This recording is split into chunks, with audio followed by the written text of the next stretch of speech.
This is Brent with Lykins Motorsports, and I am back from the dyno with the 363 small block Ford. Generally, really don't try to announce what day I'm on a dyno, just because schedules sometimes get flip-flopped around and kind of have to play things by ear. But I had scheduled it for today, and glad I got it done. I was looking forward to seeing what we ended up with. Everything went really well. I'm very pleased with it. We tried several different carb spacers, timing changes, and some other things. The first pull we made, we had about 450 horsepower. So obviously that was not anywhere close, and I was kind of scratching my head. So we decided to go in and take some temperatures of each header tube, and found that we had a dead cylinder on number 4. So we looked at the spark plug and could tell that it was physically damaged. I don't know if it had been dropped at some point, but the porcelain was leaning to one side. So changed the spark plug, put it back in, and we got about 100 horsepower more. So with no spacer and everything, just no carb spacer, I think we had about 535 or 540 horsepower. So we decided to go on and try a 1-inch super sucker, and that brought us up to 564 horsepower. And then what I have here, and I'm getting ready to show you, is what we ended up at the very end with the final timing adjustments, and with a 2-inch super sucker. It's actually the super sucker that I had shown in the video when we put the engine together. So let's just go over a couple of things here. Again, what I normally look at is oil temperature. It's typically an indicator something might be wrong. If you see a temperature spike, as you see here, we just pick up a degree, and at the very end it's actually getting cooler because of the oil pan style. Normally these big capacity oil pans have that kind of effect.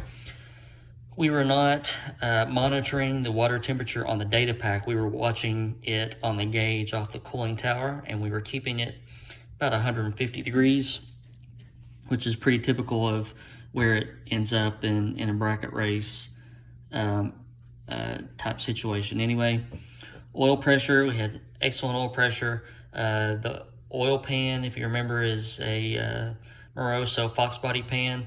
And what happens is on the dyno cart, when you have the dual sump, the front sump tends to collect a lot of oil, and you won't see this taper off in the car because all the oil will be pushed back to the rear sump.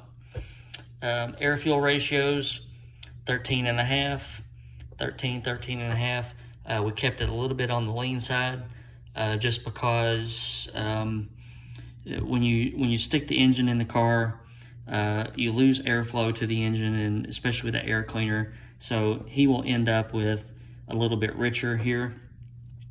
And for the final numbers, I know you can see the torque, 518, roughly 518 pound-feet of torque. Let's go over and scan over. What we ended up with was 592 horsepower at 7,200 RPM, 31 degrees total timing, 2-inch super sucker. So I'm just ecstatic of this little engine. And let's look at some numbers real quick. 592 horsepower is 363 cubic inches. 163 horsepower per cubic inch from 11.5 to 1 compression. And to be straight up frank about it, a fairly small duration camshaft. Just a testament to how well these AFR heads work. I was really happy with the torque that this engine made, and my camshafts usually make more average and peak torque, but I was pretty happy with this 1.43 pound-feet per cubic inch number. That's just a ton of torque for this bracket motor, and it'll you'll really feel that going down the track. So just really happy. Oil filter was spotless. There was some white paint in there from where I marked my fasteners when I torqued them, and that usually peels off with the hot oil. But other than that, it was clean. We did have some freeze plug issues.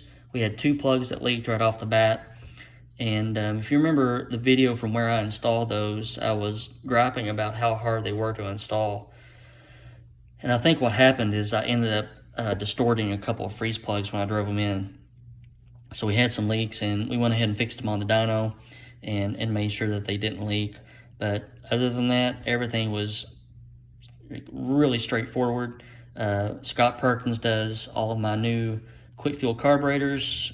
He custom built a Q850 for me, and all we needed to do was dial in the idle speed, and that was it. So just really pleased with essentially a 600 horsepower small block Ford.